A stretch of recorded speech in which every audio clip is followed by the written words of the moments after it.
आपकी पूजा में भगवान गजानंद भगवान गणेश जी जरूर हों। योयम कामम मेन्याम गणानाथम प्रभुजये। आप जैसी कामना करेंगे संपूर्ण रूप से वो पूरी हो जाएगी। बच्चे का ट्रांसफर कराना है, बेटी को ससुराल में दिक्कत है, परेशानी है, आप करके तो देखिए। अभी उनके ऊपर दूर्वा चढ़ाई है, गणेश जी को 21 दूर्वा चढ़ाई जाती है, छोटे छोटे 21 टुकड़े गुड़ के किए जाते हैं। ओम गम गणपतये नमः हर बार चढ़ाने पर ऐसा मंत्र बोला जाता है तो गणेश जी अति प्रसन्न हो जाते हैं। ऐसी कौन सी दुनिया की चीज है जो भगवान गणेश नहीं दे पाएंगे। प्रातरुत्थायो मर्त्य स्मरे देवम विनायकम। भाग्यशाली वह लोग जो प्रातः जागते हैं तो भगवान श्री गणेश जी का आवाहन करते हैं। संकटे काम सिद्ध्यर्थम पूज्य देवया गजाननम। बहुत बड़ा संकट चल के आ जाए, आप गणेश जी को पूजते हैं वो संकट निवट जाएगा, इसलिए तो उसको संकट चतुर्थी के नाम से जाना जाता है। गणेश जी की जो चौथ है हर महीने में 2 पड़ती हैं और शुक्ल पक्ष से भी कृष्ण पक्ष की चतुर्थी की और ज़्यादा महिमा है। तो यह स्कंद पुराण में बड़ा अद्भुत वर्णन किया गया है। आ गया है अपुत्रे लभते पुत्रम धनहीनो महेधनम शत्रुजत संग्रामे स्मृतिम गणनायकम। कहा गया है अपुत्र को पुत्र और धनहीन को धन मिलता है, इसमें बिल्कुल संशय वाली बात नहीं है। इतना मिलता है कि वह लोग कल्पना भी नहीं कर सकते।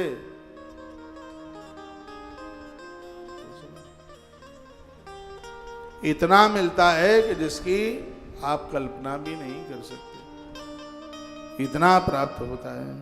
विवाहे तस्य तवांक्षितम सर्वम प्रसादात् तस्य सिद्ध्यति। वर्णन किया गया है कि तस्य तवांक्षितम सर्वम, तुम जो चाहोगे भगवान गजानंद वही दे देंगे। आप बहुत व्रत करते होंगे, गणेश चतुर्थी का व्रत कीजिए। मैंने किया है, मैंने कथाएं सुनी है, इसलिए मैंने अपने विद्यार्थी काल में गणेश अथर्व से इसके बहुत पाठ किए, तो उसकी महिमा हम बहुत करीबी से जानते हैं। मराठा में भगवान गणेश की भारी पूजा होती है और मैं आपको निवेदन करूंगा, ये पुराणों के राइटर तो गणेश ही है। वक्तव्य भगवान व्यास का है, जो लेखनी चली है वो भगवान गजानंद की चली है। मोर पंख हाथ में लेकर कहीं तो ये वर्णन है कि गणेश जी ने अपने एक दांत से सिगरे पुराण लिख दिए। उनका जो एक दंत था उससे उन्होंने पुराणों का लेखन किया। बहुत अद्भुत बात है। अब ये विचार करो कि आपके घर में सगरे देवता हैं, गणेश जी क्यों नहीं है? क्यों नहीं है गणेश? कोई भी कार्य पूरा नहीं होता यदि गणेश की पूजा न की जाए। पार्वती मैया का जब विवाह हो रहा था तो मंडप के नीचे वचक महादेव से बोली है कि मुझे पहचानो, मैं पूर्व की सती हूँ। पहले मंडप के नीचे गणेश पूजा नहीं किया, हमें मरना पड़ा, यह गलती अब मत कर देना। गणेश की पूजा जरूर करना। तो ग्रंथों में लिखा हुआ है कि माता पिता ने भगवान गणेश का पूजन किया। इसका मतलब है कि गणेश अनादि है। जब कोई नहीं था तब भगवान गणेश थे और जब कोई नहीं रहेगा तब भगवान गजानंद रहेंगे। वह लोग बड़े भाग्यशाली हैं जो गणेश जी की पूजा करते हैं। सूरदास जी गणेश जी के बड़े भक्त हैं और ऐसा नहीं है जो रामकृष्ण का भक्त हो और वो गणेश जी की पूजा न करे। कृष्ण के भक्त हैं सूरदास, लेकिन गणेश जी के प्रति उनकी कितनी आस्था है, कितनी श्रद्धा है। ये आरती उन्होंने ही गाई है, सूर जी ने, जो आप बराबर गणेश उत्सवों में आप गाते रहते हैं। जय गणेश जय गणेश जय गणेश देवा, माता जाकी पार्वती पिता महादेवा। फूल चढ़े पान चढ़े और चढ़ मेवा, लडुअन के भोग लागे संत करें सेवा। जय गणेश जय गणेश जय गणेश देवा, माता जाकी पार्वती पिता महादेवा। ऐसे गणेश हैं जो बिना आँख वालों को आँख दे देते हैं, जिनको संतान नहीं है उन्हें पुत्र दे देते हैं, जिनकी काया ठीक नहीं है भगवान गणेश जी उन्हें निरोगता दे देते हैं। तो गृह प्रवेश के समय में, यात्रा करते समय, संग्राम के समय पर और जिस नारी को गर्भ में संतान है उसे प्रत्येक दिन एक माला कम से कम भगवान गणेश के नाम की जप लेनी चाहिए। मंत्र इस प्रकार से ओम गम गणपतये नमः, ओम गम गणपतये नमः। माता रुक्मिणी ने गर्भ काल के समय में इस मंत्र का जप किया, ऐसा गणेश पुराण में वर्णन है। और इस मंत्र के प्रभाव से माता रुक्मिणी ने श्री प्रद्युम्न जी महाराज को पैदा किया। भगवान श्री कृष्ण के जो ज्येष्ठ पुत्र हैं जिनका नाम है प्रद्युम्न, माता रुक्मिणी ने भगवान गणेश जी की आराधना वंदना पूजा करके और ऐसे पुत्र को प्राप्त किया। पुराणों में ग्रंथों में यह प्रत्यक्ष रूप से मिलता है कि भगवान गणेश जी के मंत्र का जप करके माता जानकी ने पति के रूप में भगवान प्रभु श्री राम जी को प्राप्त किया। गोस्वामी जी ने भी कुछ चौपाइयां डाली हैं। तो कहने का मतलब मायना यह है कि आप जिन देवी देवताओं की पूजा करते हैं आप कीजिए। आप घर गृहस्थी वाले हैं, बहुत ज्यादा विस्तार आप नहीं कर सकते हैं, कोई दिक्कत की बात नहीं है। आप 500 भगवान मत रखिए, 5 रख लीजिए बस अपने मंदिर में, क्योंकि ज़्यादा रख लोगे तो ज़्यादा उनको टाइम लगेगा, निलाना धुलाना जगाना सब कुछ करना होता है उसमें। तो 5 रख लीजिए आप, 5 में ही सब समाहित हो जाएगा। 5 में भगवान गणेश जी, माँ दुर्गा जी, सूर्य भगवान नहीं है आश्रम से ले जाना, सूर्य चक्र, क्योंकि पंचदेव उपासना में भगवान सूर्य का बड़ा प्रभाव है। सूर्य साधारण नहीं है, हनुमान जी के गुरु जी है। ऐसा बताते हैं कि जो सूर्य की पूजा जिन घरों में होती है उनके घर में गूंगे बहरे बच्चों का जन्म नहीं होता, क्योंकि बुद्धि के देवता विकलांग अपांग बच्चे पैदा होते नहीं हैं। ये भगवान भास्कर की कृपा है। इसलिए कहा जाता है कि नारी को भी सूर्य भगवान को अर्घ देना चाहिए। माता अंजनी सूर्य भगवान को अर्घ देती है और हनुमान जैसा पुत्र प्राप्त करती है। ये सूर्य देवता की बड़ी कृपा है। वेद का एक मंत्र बोल रहा हूँ, आकृष्णेन रजसा वर्तमानो निवेशन मृतम मृत्युंजरणेन सविता रथेना देवो याद भुवनान पश्यन्। 7 घोड़े जिनके रथ में लगे हुए हैं, रथ पर जो बैठे हुए हैं, और गरुण के छोटे भाई जिनका नाम है अरुण, वो उनके रथ को हाँक रहे हैं। जैसे सूर्य आगे के लिए बढ़ता है तो अंधकार समाप्त होता है। ऐसा जीवन लोगों का होता है कि जो लोग दूसरों के बीच में जाते हैं उनके अज्ञान के अंधकार को समाप्त कर देते हैं, उनकी बुद्धि इतनी प्रखर हो जाती है। इसलिए सूर्य भगवान को अर्घ जरूर दीजिएगा, सूर्य भगवान को वंदन पूजन कीजिए। सूर्य भगवान के बिना तो पूजा ही अधूरी है। बनावटी बातें नहीं है, असली बात है। दुर्गा माँ की पूजा कीजिए, घर द्वार परिवार अग्नि से सुरक्षित बना रहेगा, बेटियां अच्छे घर को प्राप्त होंगी। जो बेटियां विवाह से पूर्व दुर्गा की खूब पूजा करती रहेंगी उनकी कोख कभी बांझ नहीं होगी, ऐसा वर्णन है। काल का पुराण पूरा पढ़ना, उसमें मैया का सबसे ज्यादा पूजा का प्रभाव बताया है उसमें। काल का पुराण में 51 पीठ में से सबसे ज्यादा महिमा माता कामाख्या मैया की महिमा की है, जिसमें कहा बेटियां ससुराल जाती हैं, विवाह के तत्पश्चात अपने पति को संग लेकर के वो कामाख्या माँ का दर्शन करें, क्योंकि माता कामाख्या की कृपा से नारी की अंदरूनी बीमारी खत्म हो जाती है। कोई ऐसी बीमारी है जिसकी वजह से वो संतान को जन्म देने में असमर्थ है, तो माता कामाख्या की इतनी, ये मैं कल का पुराण से बोल रहा हूँ, माता कामाख्या एक ऐसी देवी है वो किसी के वंश को निर्वंश नहीं होने देती। तो ये पूजा है, अद्भुत इनकी बातें, अद्भुत थ्योरी है, अद्भुत सिद्धांत है।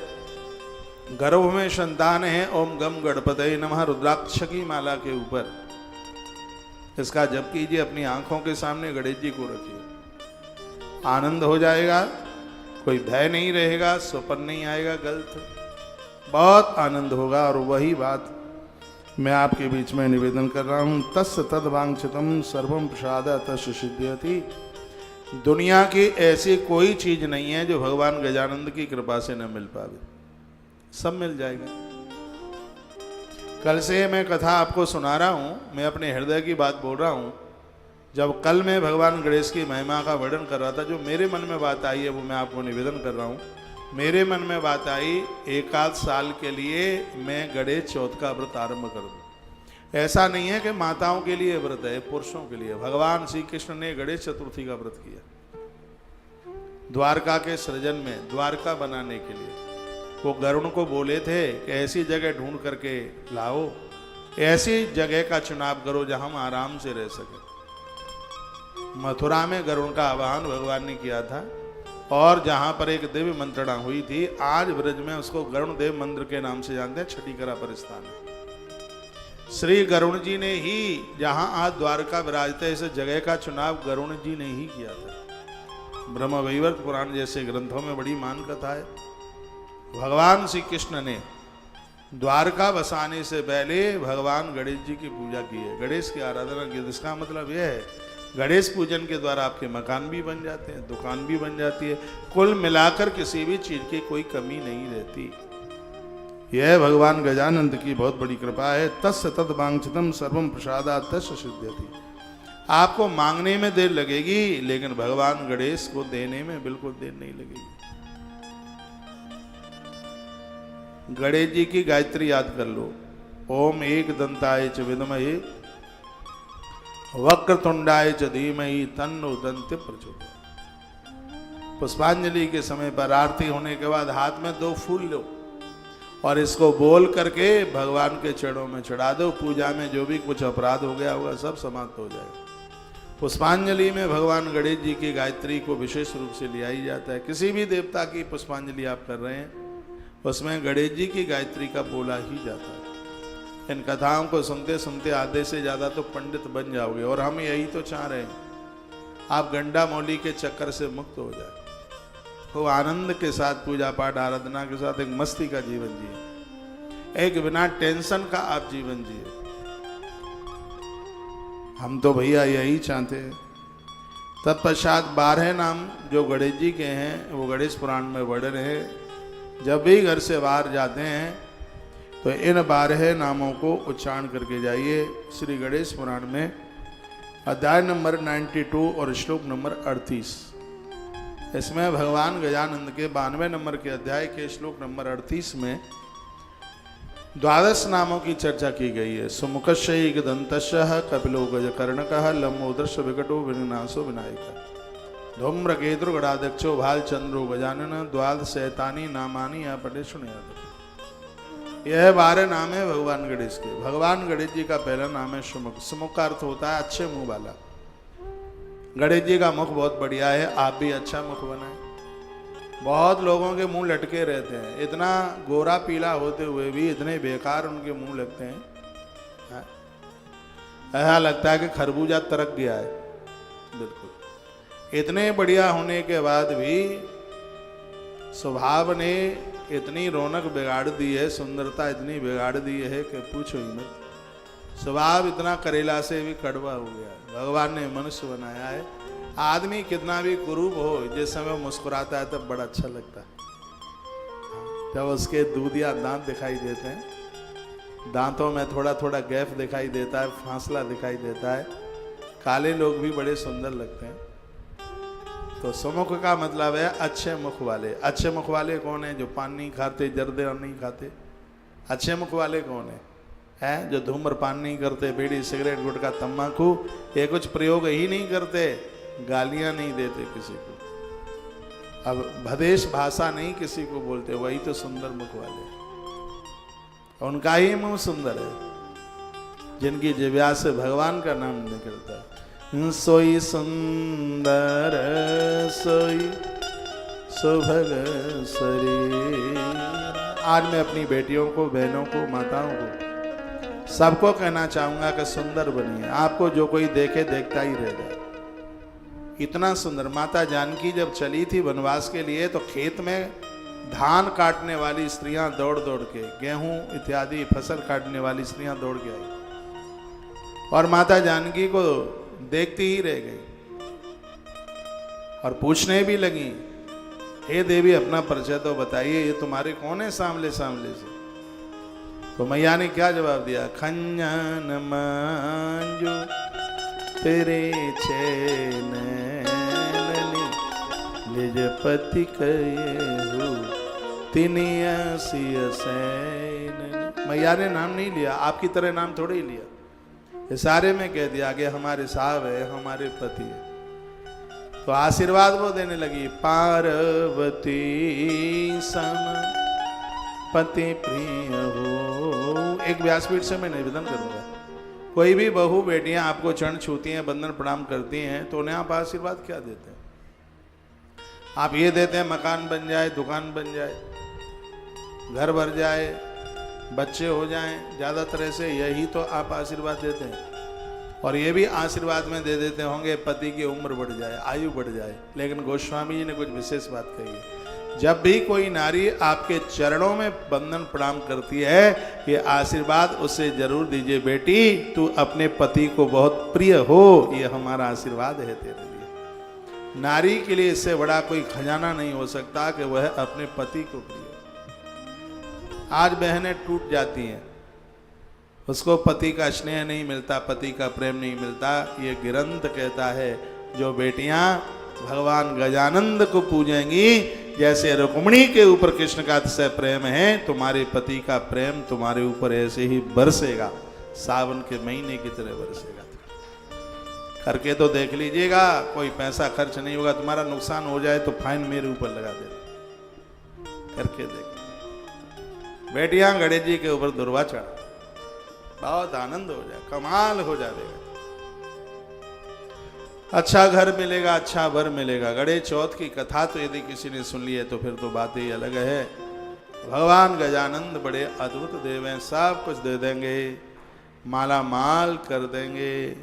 ये तो गौरा के गणेश, ये तो गौरा के गणेश, हाथ पांव हैं छोटे छोटे, मटका जैसा पेट, ये तो गौरा के गणेश, ये तो गौरा के गणेश। पैया छोटी छोटी, हाथ छोटे छोटे, सूंड बहुत लंबी है उनकी। वो जगत को बताना चाहते हैं, तुम्हारा कद लंबा है छोटा है कोई फर्क नहीं पड़ता, लेकिन तुम्हारी इज्जत की नाक, संस्कारों की नाक लंबी होनी चाहिए। गणेश जगत को शिक्षा देते। गणेश जी के कान बहुत बड़े, हाथी जैसे कान हैं गणेश जी के। वो जगत को कहना चाहते हैं, कानों को मजबूत रखिए।